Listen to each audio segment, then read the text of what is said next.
Well, hello, everybody, and welcome back to another episode of Classic Gamer 74. I'm your host, Anthony Gamer, and in today's episode, we're going to discuss a game that frustrated me for many years for the NES, and that is Fester's Quest. Now, Fester's Quest was actually released in 1989. It would be the first tie-in game to the Addams Family franchise. Now, many of you may not know that the Addams Family didn't start off as that sitcom from the 60s that we all love. It actually was a comic strip that started in the New Yorker in 1938 by a gentleman named Charles Addams. He originally envisioned it as a satire on what is considered the typical American family. And since its popularity, it was made into a TV show in the 1960s, and then after that, it's been revived several times. It's been a musical, movies, cartoon series, and of course, with all the quirky characters and all the other fun stuff that went along with it, they had to make a video game eventually, and this would be the first one. So without further ado, let's get into Fester's Quest. So as the game starts, we see Uncle Fester enjoying his moontan on a nice quiet night. Nothing happening around here. Well, that is until he notices an alien ship coming and starting to abduct citizens from the town. Is he going to sit there and take this? Heck no. So thus begins Uncle Fester's quest. Okay, so I'm taking this from the description that was given to me on Launchbox, and it says, the quest begins. For starters, take on slime, replicators, skeeters, globules, and giant scorpions. Your health is at stake, not to mention your life. Will you whip the alien bosses, or will they whip you? Lucky for you, this is a family affair. And what a family. Find your way to Thing, and help is right at hand. In trouble? Just ring for Lurch. He'll give those aliens trouble with a capital L. The fate of the whole city is in your hands, and we've saved the worst for last. Okay, so this game is not as hard as I kind of made it out to be when I was a kid. I just had the hardest time with it. I remember my parents got it for me for Christmas, I believe back in 1990 or 91, around that era. And I had the hardest time with it. I couldn't even get past the first boss. Well, I think I did like maybe once or twice. And my mom even got me this leaflet. It's kind of like it was almost like a newsletter from Sunsoft that gave helpful hints. And it really wasn't much help. So over the years, I tried again and again to beat the game. And I would get a little bit further, but not that far. And so I said, well, I've got to beat it one of these days because I got a gaming channel, and that's what we're kind of expected to do. Even if we love games and we suck at them, we're still expected to beat some games. So I said, all right, something's got to give. So I decided to watch some videos of other people playing through the game, and I realized it wasn't as tough as I made it out to be. So I'm going to share with you the secrets for beating this pretty cool and really, for the most part, not that difficult in a linear game.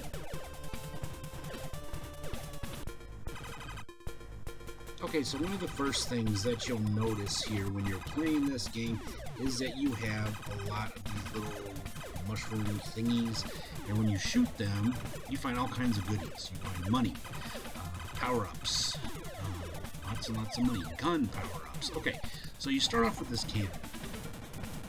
Now, as you pick up blue gun signs, it upgrades your cannon. And there's the first aliens. Oh, those things are annoying. They're not as bad as the ones that you get further on. They get a lot bigger. See, I've already started to upgrade my gun. One of the complaints people had about this game is when you get in those tight tunnels, sometimes the gun is hard to shoot. So yeah, avoid the red. And there have been some hacks that have been made that let the gunfire go through walls. One of the problems with this is that, how do I put it? Any hack that you do on this game, you gotta be careful of because it can cause the game to crash. It doesn't matter what emulator you use. I don't know if that's something Sunsoft built into the game or not, but yeah, be careful about playing hacked versions of this game because I have not yet been able to play one that doesn't cause it to crash. So I applaud the effort of the people on those game hacking sites, but unfortunately, yeah, it doesn't quite work out on this. Okay, so first helpful hint, keep going back and forth here and get the gun all the way charged up.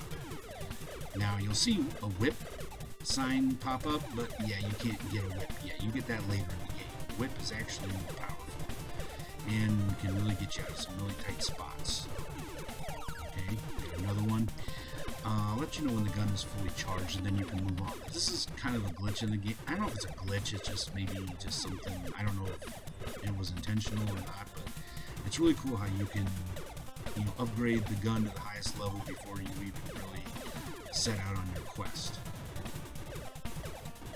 Picking up keys too. Now keys come in handy when you get to those houses you'll see in the distance there.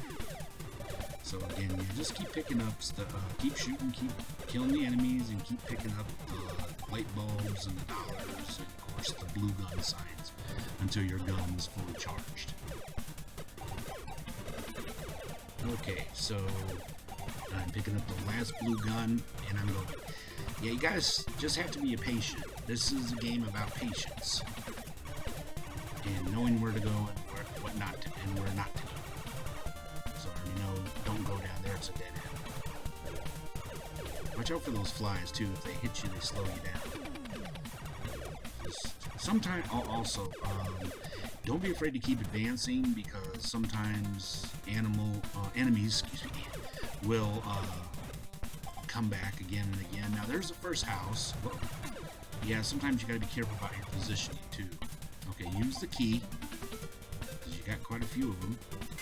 And Pugsley gives you TNT. Now that will come in handy later on. And yes, I am using Game Genie.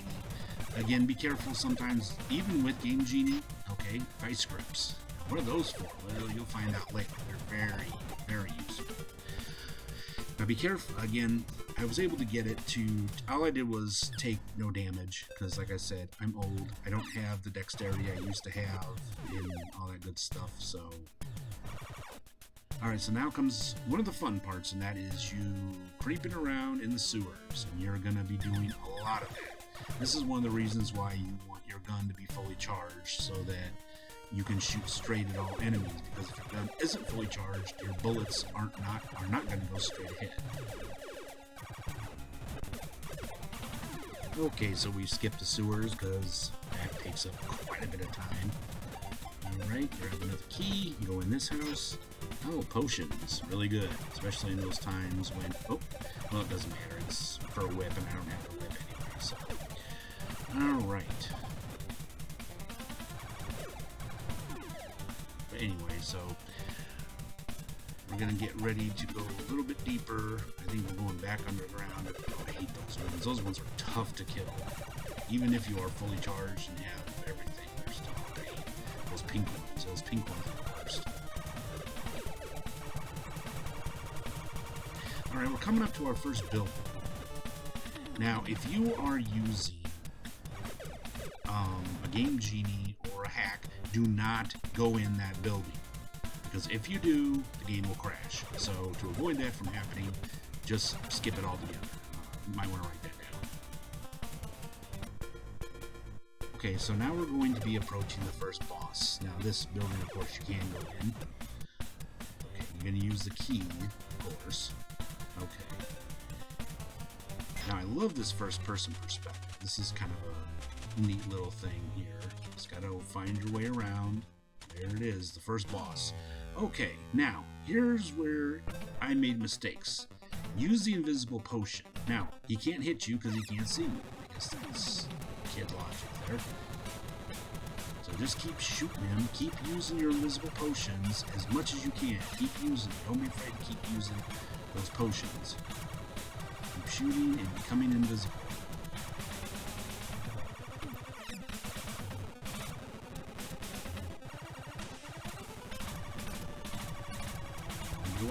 Watch yourself. Like I said, when you become visible again, hit the invisible button, and then just keep right on shooting.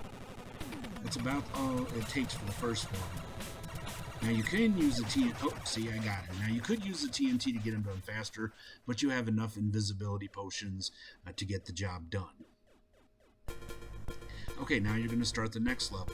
One interesting thing I kind of forgot to mention is that after you beat a boss, all of your stuff gets replenished. See? Check it out. Everything's back to how it was. And you get a clue of what the master ship is going to look like. But don't forget to hit that bulb. And let's go explore some more. Okay, so we mucked around the swamps, in the sewers again, and now we're again still on the second mission. Open the door, and finally Morticia gives you a whip. So now, see, whip also gets powered up as well, just like the gun does. Now, word of warning, be careful with the whip when you use it, because not only can it destroy things, but it can also bring things closer to you, including powering down the gun. So be a little careful while using it. It's best to use the whip mostly against boss fights, in my opinion, because like I said, once you shoot something with the whip, it can drag stuff back to you. Sometimes it'll drag stuff back to you that you don't really want. I just spent another ungodly amount of time in the sewers. You spend a large amount of time of this game in the sewers, so just kind of get yourself prepared for that.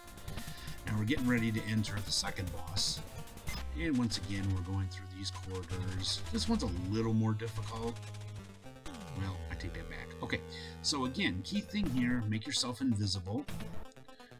You can use the whip against him, which actually is a good idea. Also, you have the dynamite that Pugsley gives you. That's really a cool idea. And while that runs out, yeah, as I said, keep that invisible going. Keep using the whip on him, especially make sure that whip is fully charged, and you should have no trouble defeating this guy.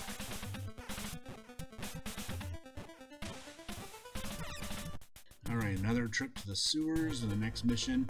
Now you're about to get the ultimate boss killer. Besides the whip, that is. And that is missiles. Oh yeah, the missiles are pretty awesome. This mission, the third one, is a little bit shorter than the previous one, but the boss is pretty tough at the end of this one, so let's skip ahead and check him out. Okay, so we're approaching the third boss. Is this the one I always... Is this the one? Is this... No, this isn't the one. There's one I really get lost in. Now, this guy's tough because he has that shield that he can use to stop your shots, but you got a lot to use. You got those missiles, so you watch for an opportunity for when he lowers his shield and you blast him. Keep using your invisibility, so use your invisibility, use your whip, and use those missiles, and keep moving, and you should have no trouble. Well, you're gonna have a little bit of trouble, but still, it's not as hard as you may think it is. Just keep moving, keep using your missiles, and eventually you'll take him down. Okay, so now we're at the next boss. Now, the next boss isn't really as tough as all that. The hard part is getting to him. This building is, oh God, so difficult. Honestly, it took me several tries to get to him, and I had to actually go back in the sewer and get a few more keys, because this is a maze. This is the definition of a maze here. So okay, so now we're at the next boss. Now, use the same kind of technique that you've been using. Use the invisibility, use your whip, use the missiles, and you should be okay. But like I said, this guy takes a lot of hits. That's the problem with this guy. And he moves very quickly and shoots in all directions, just like kind of like you do. But like I said, just keep using that same technique I told you. Again, it's invisibility. Use those invisible things. Use the weapons at your disposal. Use your whip and TNT, and you should have him whipped in a while.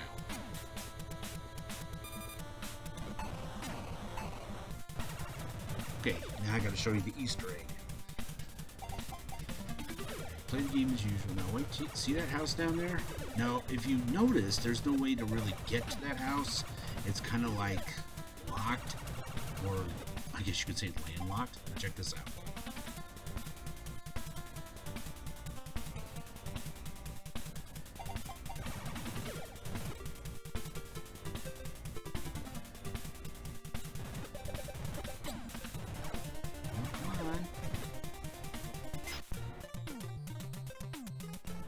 Pretty cool, huh?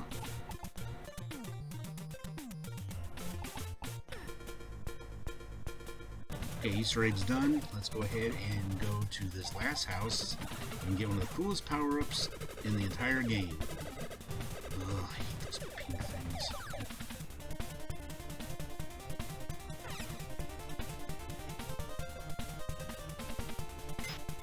Nooses. Now, what do the nooses do? Well, just like I said in the early part, you call Lurch and he wipes off everything in the screen. And trust me, when you make it to the final boss, to the spaceship, you're gonna need them.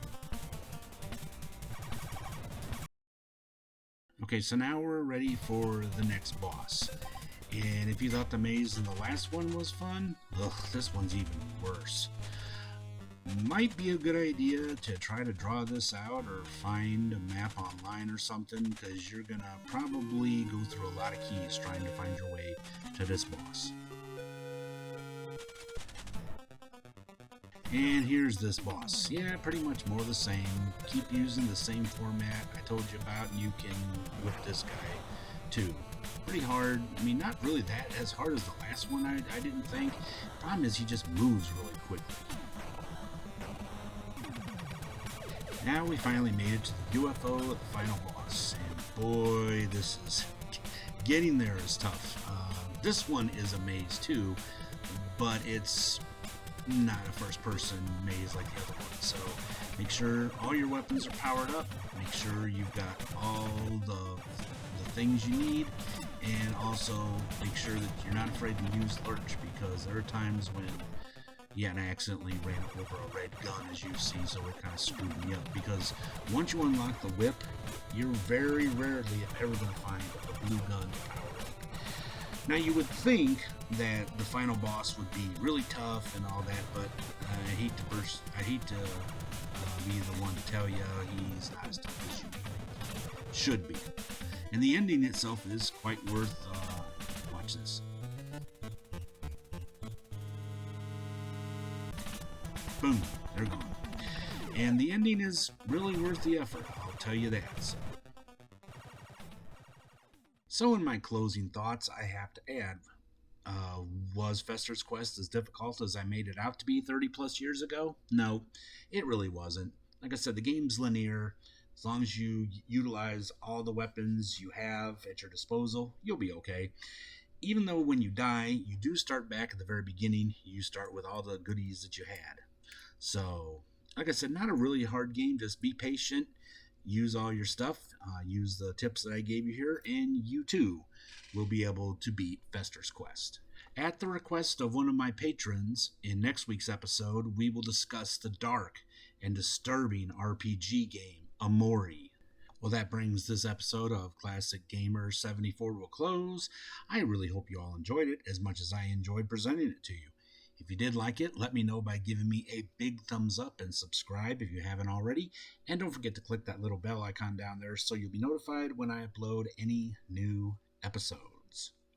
And of course, I want to give a big shout out to all my patrons. You see their names up on the screen. I couldn't have done this without you. If you'd like to become a patron, and you can suggest games or episodes, and you'll see some cool videos you won't see anywhere else. Follow my link to my Patreon page, and for as little as $1 a month, you too can be up on the screen here and help support this channel.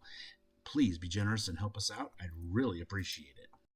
Don't forget to check out my Teespring store, where you can find some great Classic Gamer 74 merchandise and help this channel. Check out my other YouTube channel, Anthony and Red's Top 10, where we discuss just about anything. And don't forget to check out my internet radio station, Classic Gamer 74 Radio, where you will find only the best hard rock and heavy metal. Well, until next time, this has been Anthony Gamer. Have yourselves a great week, and I will see you next time. Until then, be strong, be safe, be happy, be healthy, and above all, take care of each other, be kind to each other, and stop hate of all kinds. See you soon. Bye for now.